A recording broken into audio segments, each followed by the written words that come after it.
Shalom, salam sejahtera para pemirsa dimanapun Anda berada. Kembali kita bertemu dalam video Sekolah Sahabat 10 menit yang pada pekan ini kita sangat bersuka cita. Kita akan mempelajari suatu judul yang menarik dari seri pelajaran Yesaya, Hiburkanlah Umatku. Apa judulnya? Judulnya adalah Ketika Duniamu Hancur. Dari lokasi perumahan The Icon, saya akan bacakan ayat hafalannya yang tertulis dalam Yesaya 7 ayat yang ke-9 dikatakan demikian. Dan Samaria ialah ibu kota Efraim, dan anak Remalia ialah kepala Samaria. Poinnya, jika kamu tidak percaya, sungguh kamu tidak teguh jaya. Kenapa sampai ayat hafalan ini diambil untuk mendampingi suatu judul ketika duniamu hancur? Ingat, pelajaran pendahuluan mengatakan bahwa kita fokus dalam konteks buku Yesaya yang nanti di bagian akhir diaplikasikan atau diimplementasikan dengan keadaan pada zaman eskatologi atau zaman akhir ini. Nah, pelajaran minggu ini sangat menarik ketika dibuka mengenai kesaksian atau pendahuluan mengenai cerita Connie dan Roy ketika mereka berkendaraan di jalan masuk ke rumah mereka. Nah, itu akan saudara baca sendiri di rumah atau di sekolah sahabat Anda masing-masing. Namun saya ingin mengatakan kepada saudara bahwa pada pelajaran pekan ini kita akan boleh melihat bagaimana Anda jika ditempatkan, Anda jika mengambil posisi Raja Ahaz, Anda ketika kerajaan Anda lemah dan kerajaan lain yang lebih kuat dari Anda bergabung dengan kerajaan ketiga untuk berperang dengan Anda. Apa yang Anda dapat lakukan? Ketika saudara merasakan sesuatu yang sangat-sangat lemah, ketika saudara merasa tidak berarti, tidak mempunyai kekuatan, apa yang Anda lakukan? Nah, itulah yang akan kita pelajari pada pelajaran saat ini. Sama seperti dunia Ahaz hampir runtuh. Dia memerlukan sekutu yang kuat. Dia memerlukan bala tentara yang luar biasa. Bahkan dia ingin mengatasi situasi berbahaya ini. Hanya pertanyaannya, siapa yang dapat dia percayai? Saudara-saudaraku, pekan ini kita sangat bersuka cita karena kita akan mempelajari 5 bagian penting dari pelajaran hari Minggu sampai hari Kamis.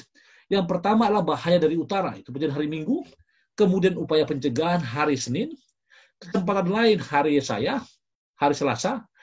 Anda seorang anak laki-laki, hari Rabu. Dan Immanuel, Tuhan beserta kita, hari Kamis. Dan fokus pelajaran kita berfokus pada kitab Yesaya pasal 7. Nah, kita akan coba lihat pelajaran hari Minggu. Bahaya dari utara. Ketika saudara baca Yesaya 7 ayat 2, maka dikatakan, lalu diberitahukan kepada keluarga Daud, Aram telah berkemah di wilayah Efraim. Maka hati Ahaz dan hati rakyat gemetar ketakutan, seperti pohon-pohon hutan yang bergoyang ditiup angin. Saudara-saudara, itu bukan saat yang tepat untuk kerajaan Yehuda. Edom dan orang Filistin mengganggu mereka. Kalau saudara baca 2 Tawarik 28 ayat 17 sampai 18. Selain itu, Raja Israel dan Aram bergabung untuk menggulingkan Ahaz dan menempatkan putra Tabeel sebagai kaki tangan. Artinya apa, saudaraku? Ini merupakan situasi di mana Raja Ahaz merasakan suatu kegalauan, istilah sekarang, atau kekhawatiran sekarang. Kalau saudara lihat ilustrasi gambar di samping, Raja Pekah dari Israel, Raja Rezin dari Aram. Nah, ini mereka semua berusaha untuk menggulingkan siapa? Israel. Bahkan ada 3 Raja Asyur. Mereka melakukan itu untuk menjadi lebih kuat karena Asyur menjadi ancaman yang serius. Mereka meningkatkan kekuatan militer mereka di bawah pemerintahan Tiglat-Pileser III. Dan sejarah membuktikan. Dan yang paling luar biasa dikatakan, Raja Ahaz yang kekejam meminta bantuan Asyur. Kelihatannya ini ide yang bagus, tapi rencana ini menjadi bumerang. Kenapa bumerang, saudaraku? Inilah suatu analogi atau peristiwa ketika raja yang seharusnya bergantung kepada Tuhan, dia meninggalkan Tuhannya. Namun coba kita akan lihat lagi. Apa upaya pencegahan yang dilakukan? Mengapa Allah membiarkan Yehuda menanggung begitu banyak kesusahan? Ayat hafalan mengatakan, jika kamu tidak percaya, sungguh kamu tidak teguh jaya. Yang dibutuhkan di sini apa? Kepercayaan. Ahas membawa ketidaksopanannya secara ekstrim. Dan dia adalah Raja Yehuda pertama yang mengorbankan putranya sendiri kepada berhala. Wow, luar biasa. Ketika ada seorang raja yang notabene merupakan raja dari umat-umat Tuhan, bangsa yang ditakuti karena Tuhannya, bangsa yang mempunyai sejarah yang panjang sejak dari Mesir ke Kanaan.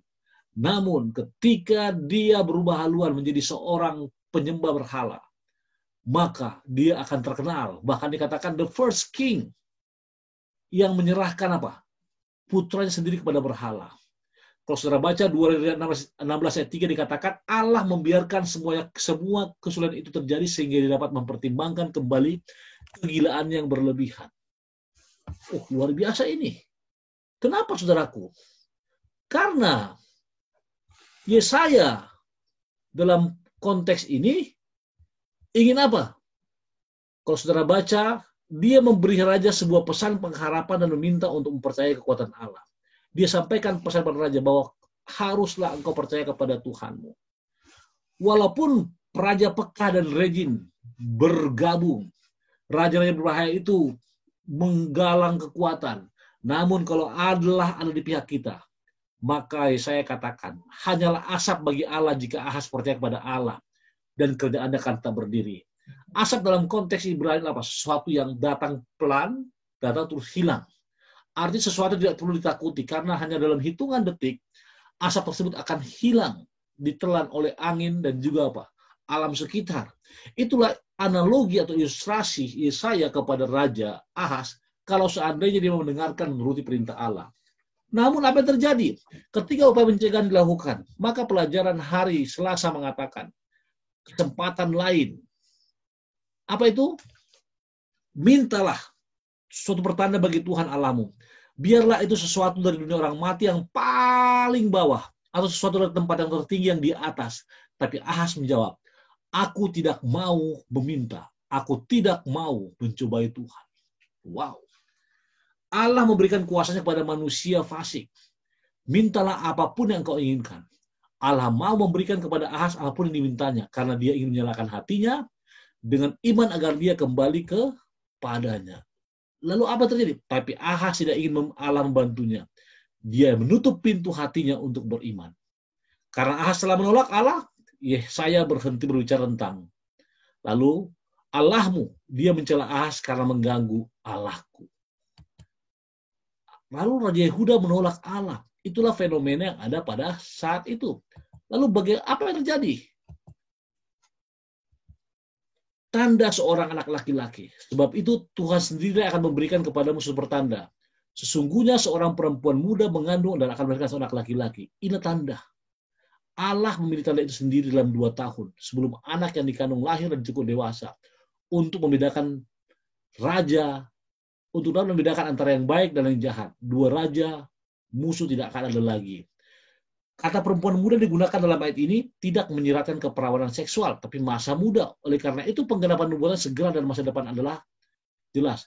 Ibu di sini adalah apa, saudaraku? Segera istri Yesaya.